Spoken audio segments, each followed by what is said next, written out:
أنا أقول والله أعلم بأن الحل الأمني للمشكلة الصفوية دائما يكون على الطاولة، دائما على الطاولة، دائما عندك استعداد أمني لمعالجة والتعاطي مع هذا المشروع الصفوي. نعم، تريد أن تتحاور تحاور، تريد أن تأخذ وتعطي وتتفاوض فليكن، تريد أن تتخذ إجراءات لتفريغ الحالة والاحتقان أهلا وسهلا، لكن دائما الحل الأمني يكون موجود على الطاولة وتراه إيران. ودرع الجزيرة هذا لولا تدخله في البحرين بالشكل الذي تم لتدهورت الأمور في البحرين.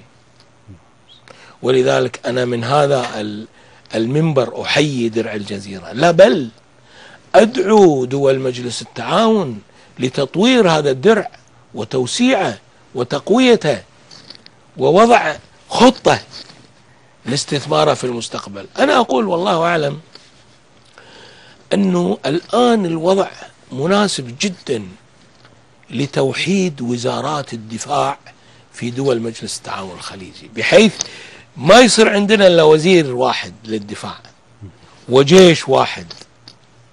فلنبدأ بهذه الخطوة، جيش واحد ودرع واحد ووزير واحد للدفاع يتكفل بحماية هذه الدول الست، من الكويت إلى جيزان، ومن جيزان إلى تبوك، ومن تبوك إلى الكويت، ومن الكويت إلى مسقط. هذا المربع أو هذا المستطيل إذا جاز التعبير ينبغي أن تكون مهمة درع الجزيرة هي المسؤولة عن حمايته. إذا بدأنا هذه البداية أتصور ممكن أن نخطو خطوات أخرى تعطينا قوة وتعطينا أمل في المستقبل. أما هكذا نبقى شظايا جغرافية، فالمصير المحتوم هو يعني السيطرة الإيرانية والاستخفاف بأمننا الوطني كما حدث في البحرين. نعم. طيب، لذلك لو قلنا كيف يكون الرد على هذا الطموح الجامح لإيران؟ نعم. الجامح لإيران، وهذا قد يكون كلمة كبيرة، كيف يكون الرد على هذا؟ الرد على هذا بفكرة أنا يعني كررتها في مناسبات عدة، وهي فكرة الاتحاد الكونفدرالي.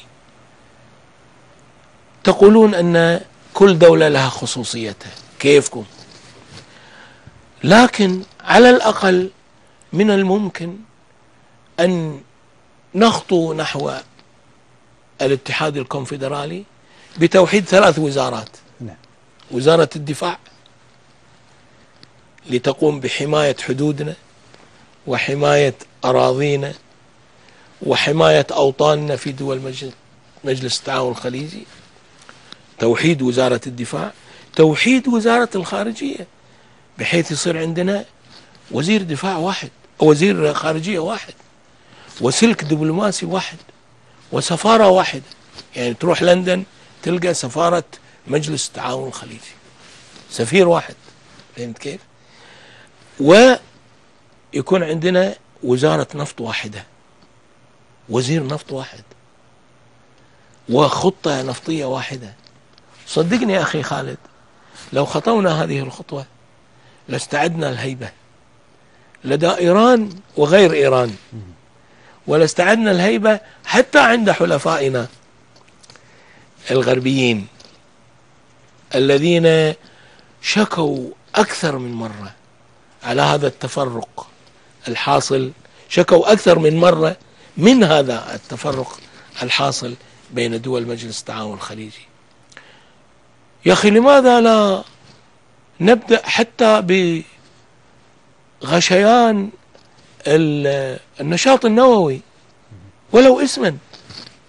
لماذا تفعلها باكستان الفقيرة المدقعة التي تعاني من مشاكل أمنية، وتعاني من مشاكل قبلية، وتعاني من مشاكل عنصرية بين القبائل، وتعاني من الفقر، وتعاني من... لماذا تستطيع باكستان أن تكون لها يعني نشاطها النووي، ويكون لإيران نشاط نووي، ويكون لإسرائيل نشاط نووي، وفي السابق كان القذافي عنده نشاط نووي، وصدام حسين كان عنده نشاط نووي، وغيرهم؟ ولماذا لا يكون لكتلة مجلس التعاون الخليجي يعني هذا النشاط النووي الذي هو في المحصول النهائي مجرد ردع لأعدائك؟ لأن كثير من الدول الآن تعتبر السلاح النووي سلاح ردعي وليس سلاح فعلي. لماذا لا نستطيع أن ننشئ مفاعلات في صحراء الجزيرة العربية الواسعة الممتدة، وعندنا ناس متخصصين في الفيزياء النووية كثر، يعني ممكن أعدد لك 30 اسم من المتخصصين بالفيزياء النووية من أقطار دول مجلس التعاون الخليجي. هؤلاء هم خميرة علمية تستطيع أن تبدأ الترتيب لتأسيس مفاعلات نووية. القصد منها ليس استعمال السلاح النووي وليس انتشار السلاح النووي، إنما القصد منها مجرد ردع.